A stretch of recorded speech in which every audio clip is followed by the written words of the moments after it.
হিমাগারের সংরক্ষণ ভাড়া কমানোর দাবিতে রংপুরে মহাসড়ক অবরোধ করে বিক্ষোভ করছেন আলু চাষী এবং ব্যবসায়ীরা। এ বিষয়ে বিস্তারিত তথ্য আমরা জেনে আসবো সহকর্মী সরকার মাঝারুল মান্নানের মাধ্যমে। মাঝার, আলু চাষীদের দাবি সম্পর্কে বিস্তারিত জানাবেন, আর মহাসড়কে যান চলাচলের কি অবস্থা দেখছেন? কোনো যানজটের সৃষ্টি হয়েছে কিনা?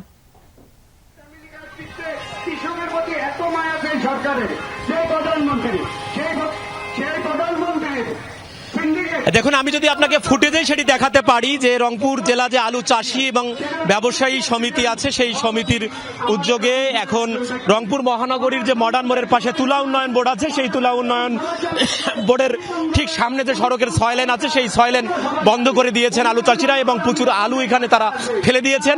তাদের যেটি বক্তব্য সেটি হচ্ছে যে এই যে 440 টাকা বা 35 টাকা করা হয়েছে কোল্ড স্টোরেজ ভাড়া, যেটি কোনোভাবেই তাদের মেনে নেওয়া সম্ভব নয়। তখন কারণ একটি কোল্ড স্টোরেজ ভাড়া তাদেরকে 7 টাকা পর্যন্ত দিতে হচ্ছে, তাহলে তাদের উৎপাদন খরচ 24 টাকা আলু হচ্ছে, কিন্তু এখন সেই আলুটা 16 টাকায় সেটা বিক্রি হচ্ছে।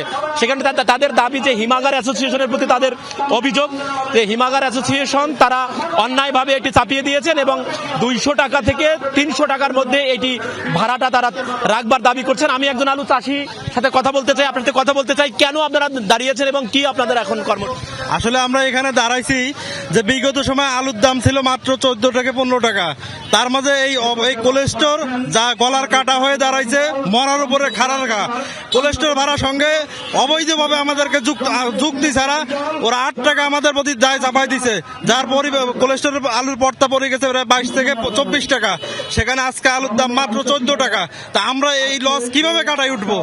এই কোলেস্টোরের যারা ভাড়া নির্ধারণ করে এরা সাধারণ চাষিদের সঙ্গে কোনো কথা বলে না, এরা সরকারের সাথে কোনো তোয়াক্কা করে না।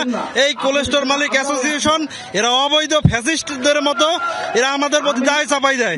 আপনাদের পরবর্তী কর্মসূচি কি? পরবর্তী দায় কর্মসূচি হলো আজকে যদি আমাদের আসলে দেয়ালে পেট ঠেকে গেছে, যদি আমাদের দাবি মানি না নেওয়া হয়, 5 টাকা কোলেস্টোর ভাড়া যদি ভাড়া নির্ধারণ না করে, আমাদের তো দেয়ালে পিঠ ঠেকে গেছে।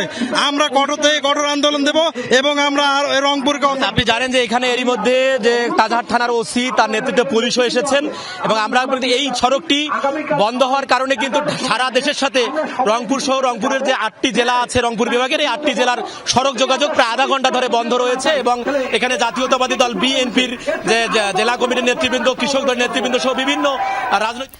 মাঝার, ধন্যবাদ যুক্ত হবার জন্য।